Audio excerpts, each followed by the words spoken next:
appelle ça une bataille? Parce que c'était une action où on avait capturé des gens armés et éventuellement les tuer. La bataille d'Alger deviendra un modèle de la guerre contre-révolutionnaire.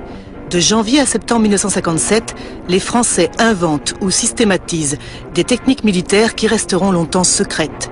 Il n'y a pas d'image d'archives. Seul un film de fiction italo-algérien, réalisé en 1965, permet de reconstituer les méthodes de la bataille d'Alger. Boycotté par les grands réseaux de distribution, le film a été très peu vu en France. Est-ce que vous avez vu le film La bataille d'Alger? Magnifique, magnifique. C'est proche de la vérité comme on ne peut pas mieux faire et c'est remarquablement joué. Mathieu Philippe, guerre, Indochine et Algérie. Grade. Qui est pour vous le colonel Mathieu du film? Le colonel, et c'est Bijard. C'est une organisation à pyramide composée d'une série de sections. Chaque militant ne connaît de l'organisation entière que 3 membres maximum. Son responsable qui le choisit et ses 2 subordonnés qu'il a lui-même choisis. Nous devons procéder aux recherches nécessaires afin de reconstituer toute la pyramide pour arriver à l'état-major. La base de ce travail est le renseignement. La méthode est l'interrogatoire. Et l'interrogatoire devient une méthode lorsqu'il est conduit de façon à toujours obtenir une réponse.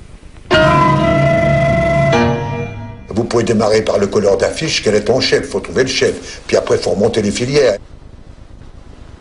Alors, il y avait réunion des capitaines tous les jours à mon bureau, Chaban, Le Boudec, enfin, mes 5 commandants d'unité qui étaient là tous les jours, à 6 h du soir. Alors, où en êtes-vous? Alors, il y avait mon destinateur qui mettait les organigrammes où ça en était. Bien.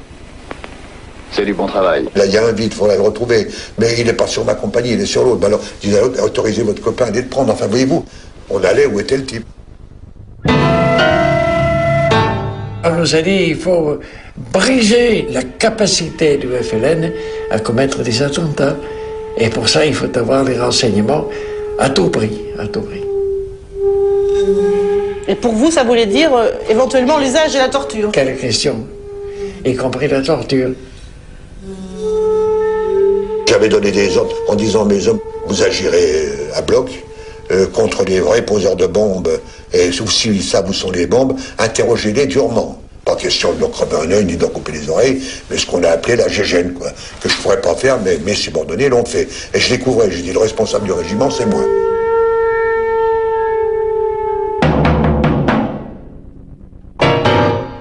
L'escadron de la mort, c'était un certain nombre de sous-officiers mis à ma disposition par Massu, dont je ne dirai jamais le nombre ni les noms pour que ça ne leur retombe pas dessus, voyez-vous.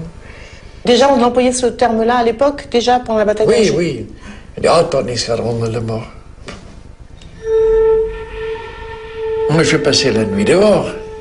J'allais voir les colonels et les officiers de renseignement des régiments. Et qu'est-ce que vous faites? Et qu'est-ce qui arrive? Et qu'est-ce que vous avez ramassé?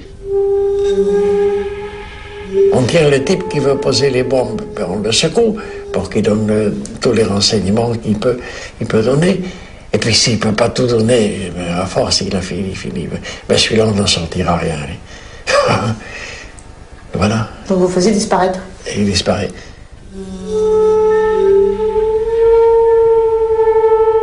Cette technique de disparition, vous confirmez qu'elle est inaugurée là-bas pendant la bataille d'Alger? Oui.